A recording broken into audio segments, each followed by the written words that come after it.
J'étais tranquillement dans mon lit, en train de regarder une vidéo afin de me documenter, quand j'ai reçu un message de la part d'un de mes potes.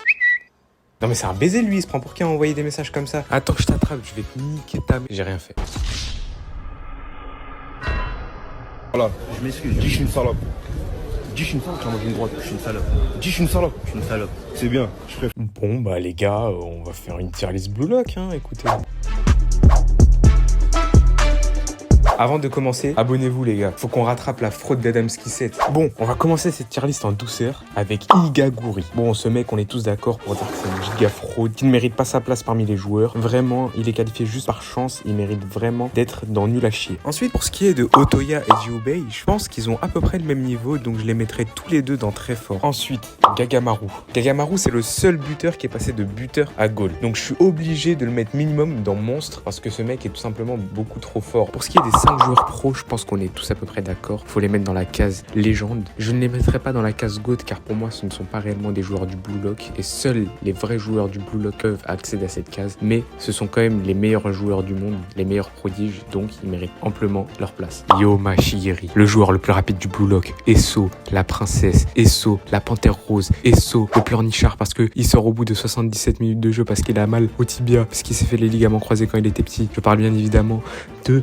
Shigeri, le joueur le plus rapide, obligé de le mettre en GOAT. À partir du moment où t'es le plus rapide, t'es forcément dans GOAT. Au football, si t'es rapide, t'es bon. Demande à Kylian Mbappé, tu vas voir ce qu'il va te dire. Toujours ce que je veux faire et comment le faire. Donc après, il y a aussi une part de réussite, bien sûr, mais comme je dis toujours, il y a aussi du talent. Ensuite, Izagi Yoichi. Pour moi, Izagi Yoichi, il mérite pas d'aller en GOAT, du coup je le mets dans les légendes.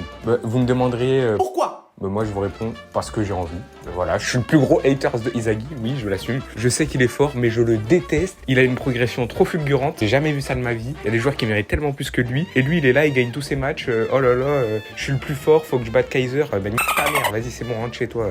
Après, en parlant de haters et de personnages détestés, on va parler de Kunigami. Lui, depuis son comeback, j'ai remarqué que la plupart des fans ont commencé à le détester, à le trouver inutile et nul à chier. Fait du bruit tellement c'était claqué au sol. Claqué?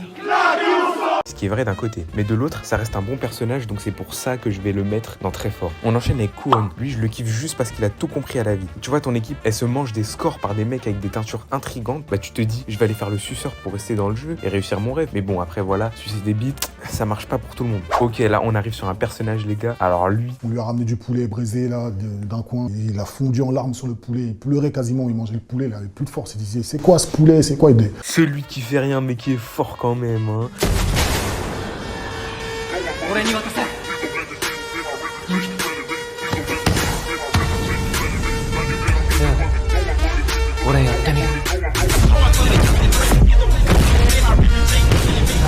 Moi j'aurais été son coéquipier, j'aurais trop le mort contre lui. Imagine tu te la butes à un sport et un random qui vient qui a déjà 3 fois ton niveau. Non, Archem, wesh. Bon, je vais pas non plus blesser mon frère quand même, oh.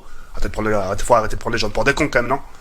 Je veux bien m'excuser, excusez-moi, c'est de ma faute, ouais, elle touche au coca, je referai plus. Désolé, c'est bon, à un moment, niquez vos mères, hein. À un moment, la chatte à vos mères. Après, est-ce qu'on peut lui enlever ce talent que personne n'a? Il fait des contrôles de malade, il a des frappes de ouf. Le talent à l'état pur, c'est un diamant ce mec. Donc il mérite sa place bien haut. Raichi et Nico, ce sont tous les deux des joueurs très forts et pour moi, ils méritent vraiment leur place. Défensivement, il y a rien à dire sur eux. Seule chose que j'ai à dire sur eux, c'est que Raichi, c'est vraiment le sosie à Bakugo. L'auteur s'est vraiment pas cassé la tête. Et Nico, c'est vraiment une petite salope à pleurer pour une défaite. Mais bon, c'est pas vraiment des informations très importantes. Ces deux joueurs vont dans très fort parce qu'il n'y a aucun débat pour la communauté Blue Lock. Ensuite, pour moi, Reo, c'est vraiment un joueur très fort. Que ce soit individuellement ou en équipe, c'est vraiment le joueur polyvalent par excellence. Ce que je trouve dommage, c'est qu'il soit revenu avec Nagi. Je le trouvais vraiment très fort tout seul. Nagi a été vraiment un power-up pour lui, que ce soit au début ou quand il l'a lâché. Et je trouve vraiment dommage qu'ils soient restés ensemble tous les deux, même après. Et ça se voit d'ailleurs au scan. Mais bon, d'après ce qu'on voit dans les scans, la suite annonce du très lourd pour eux deux. Le personnage suivant, c'est Meguro Bashira. Il n'y a vraiment rien à dire sur ce personnage. Tout le monde l'aime. C'est vraiment le personnage que personne ne peut détester. J'ai jamais vu un fan de Blue Lock dire « Je déteste Bashira ». Ce perso est trop aimable en fait. Je crois que c'est parce que dans le monde du foot, on aime trop les dribbleurs. Si tu vois un mec dribbler, bon techniquement, 5 étoiles de geste technique, tu vas forcément l'aimer. Bref, Bashira, il mérite vraiment d'aller dans God tier avec Shigiri. Ensuite, on a Sae Itoshi et Rin Itoshi. Ces deux-là, j'en ai déjà fait une vidéo. Je trouve que leur passé est vraiment cool et c'est vraiment des joueurs très forts. Sae Itoshi joue au Real, ce qui montre à peu près son niveau. Pas des gens nuls qui jouent au Real, pour vous dire. Et pour ce qui est de Rin Itoshi, j'aime bien son développement et sa façon de jouer. Et c'est vraiment le numéro 1 du Blue Lock, donc il n'y a rien à dire sur lui. Il va en haut avec son frère. Ok les gars, là on arrive sur le meilleur personnage du Blue Lock. En tout cas, mon chouchou, mon préféré. C'est vraiment mon personnage préféré, y a rien à dire sur lui.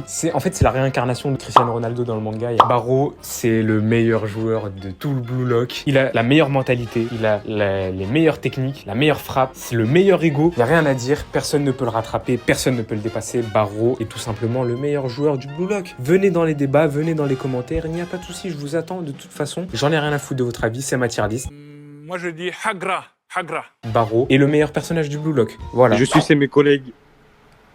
Quoi? Oui. Il a cru que j'allais vraiment le sucer. Comment ça, mon ref?